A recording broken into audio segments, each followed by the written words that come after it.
BNP এই কারণে চায় না যে তারা চায় যে আওয়ামী লীগ নির্বাচনে আসুক অথবা আওয়ামী লীগ নিষিদ্ধ না হোক। এটা এই কারণে চায় না যে বিএনপি আসলে আওয়ামী লীগকে কোনো থ্রেট মনে করে না। আমার ধারণা বিএনপি মনে করে যে আওয়ামী লীগ নির্বাচন করুক বা না করুক তাদের কিছু আসে যায় না। গত 15 বছর আওয়ামী লীগ যা যা করেছে এই দেশে, সাধারণ মানুষের যে চিন্তা, সাধারণ মানুষের যে অধিকার, গণতান্ত্রিক অধিকার, সেগুলিকে তারা যেভাবে পদদলিত করেছে, সাধারণ মানুষ আওয়ামী লীগের প্রতি আর কোনো সহানুভূতিশীল হবে না। এটা হলো বিএনপির ধারণা। এই ধারণা থেকে বিএনপি মনে করে যদি একটা সঠিক নির্বাচন হয়, আওয়ামী লীগ মাঠে থাকলেও তারা জিতবে, আওয়ামী লীগ মাঠে না থাকলেও তারা জিতবে। আওয়ামী লীগ মাঠে থাকে তাহলে তাদের কোনো সমস্যা নেই, জিতবে। তারা বলতে পারবে যে আওয়ামী লীগ অংশ নিয়েছিল কিন্তু তারা হেরে গেছে আমাদের কাছে। আর যদি আওয়ামী লীগ মাঠে না থাকে তারপরে তারা জেতে, তাহলে তাদের কিন্তু একটা কথার ভয় থাকে। সেই ভয়টা হলো আন্তর্জাতিক অঙ্গন। আন্তর্জাতিকভাবে আন্তর্জাতিক অঙ্গনে যে সমস্ত দেশগুলো আছে, ইউরোপিয়ান কান্ট্রিগুলো যারা আছে, তারা কিন্তু সবসময় বলছে, আপনি জাতিসংঘের প্রতিবেদনটা দেখেন, তারা কিন্তু কোনো দলকে নিষিদ্ধ করার পক্ষে না।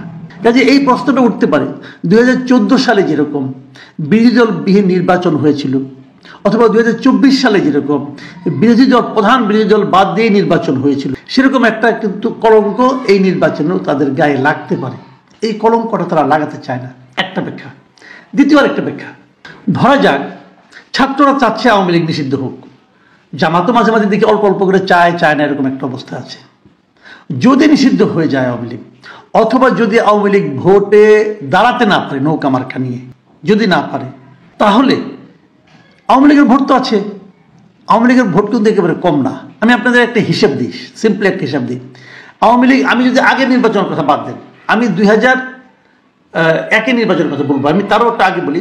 1991 সালের যে ইলেকশনটা হয়েছিল, শাহাবুদ্দিন আহমদ সাহেবের প্রেসিডেন্ট যখন ছিলেন, সেই সময় থেকে সেই অন্তর্বর্তী অথবা নির্দলীয় সরকারের অধীনে 2009 পর্যন্ত আমি এইগুলিকে মনে করি তত্ত্বাবধায়ক সরকারের অধীনে নির্বাচন হয়েছে, এবং এই নির্বাচনগুলিকে আমি বাংলাদেশের নির্বাচনের ইতিহাসে সবচেয়ে ভালো নির্বাচন হিসেবে আমি মনে করি।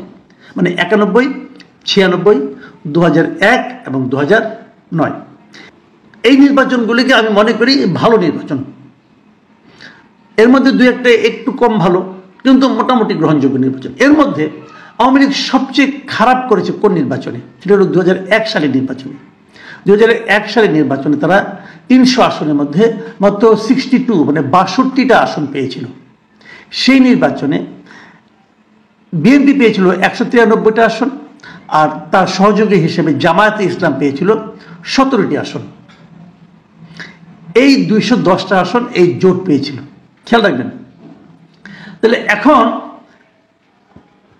সেই নির্বাচনে আওয়ামী লীগ সবচেয়ে খারাপ করেছিল 62টা। এত কম ভোট পাওয়ার পর, এত কম আসন পাওয়ার পরও সেই নির্বাচনে আওয়ামী লীগ কত শতাংশ ভোট পেয়েছিল, অথবা মোট ভোটের কত পেয়েছিল? আওয়ামী লীগ ভোট পেয়েছিল 2,23,65,516টি। 2,23,65,516 ভোট পেয়েছিল আওয়ামী লীগ। বিএনপি পেয়েছিল কত? 2,28,33,998।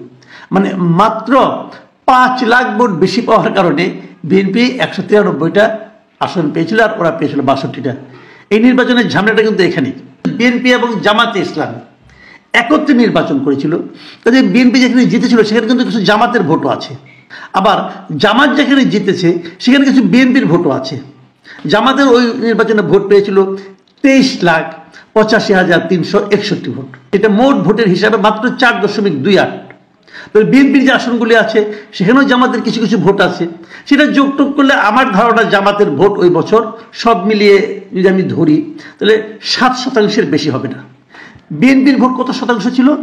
এখানে দেখা যাচ্ছে 40%। এটাই হবে, এটা একটু কম হলেও হতে পারে, যেহেতু জামাতের ভোটটাও আছে।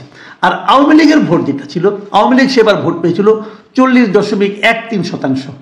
আচ্ছা, ওই শতাংশে আলাপ বাদ দেন, আমি সংখ্যার হিসাবটা বলি। এই যে আওয়ামী লীগ 2,23,00,000 ভোট পেয়েছে, এর মধ্যে জনসংখ্যা বেড়েছে, ভোটার সংখ্যা বেড়েছে, সব দলের আনুপাতিক হারে ভোট বাড়ার কথা। আমি ধরে নিচ্ছি 15 বছরের দুঃশাসনের কারণে আওয়ামী লীগের ভোট কমে গেছে, কমে একদম অর্ধেক হয়ে গেছে, ধরে নিলাম। আওয়ামী লীগকে যারা একবার ভোট দেয় সবসময় দেয়, আর যখন আওয়ামী লীগ হেরে যায় তখন যারা ভোট দেয় তখন আওয়ামী লীগের জেনুইন ভোটগুলি পড়ে। এই ভোট কমার কোনো চান্স নাই। তবু আমি তর্কের খাতিরে হাইপোথেটিক্যালি ধরে নিলাম আওয়ামী লীগের ভোট ঠিক অর্ধেক হয়ে গেছে।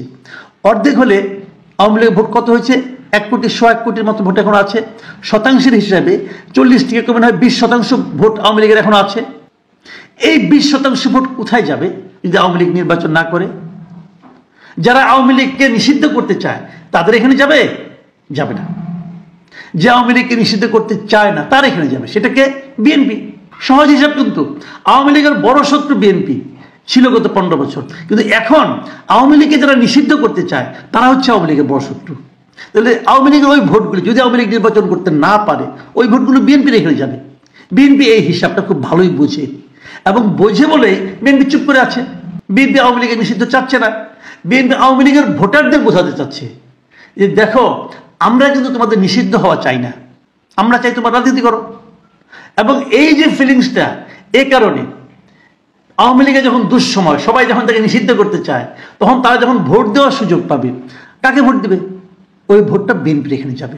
বিএনপি যদি ওইটা পায়, বিএনপির এখন ওইবার ভোট ছিল 40%, এখন বিএনপি বাড়ার কথা, আমি ধরে নিলাম আরো 5% কমে গেছে, ধরে নিচ্ছি তর্কের খাতিরে, যে বলবো আমি না বিএনপির অনেক জায়গায় এই গত 6 মাসে কিছু চাঁদাবাজি করেছে, বিএনপি ভোট কিছু কমে গেছে, ধরলাম তর্কের খাতিরে, ধরলাম। তাহলে কত হলো? 35%।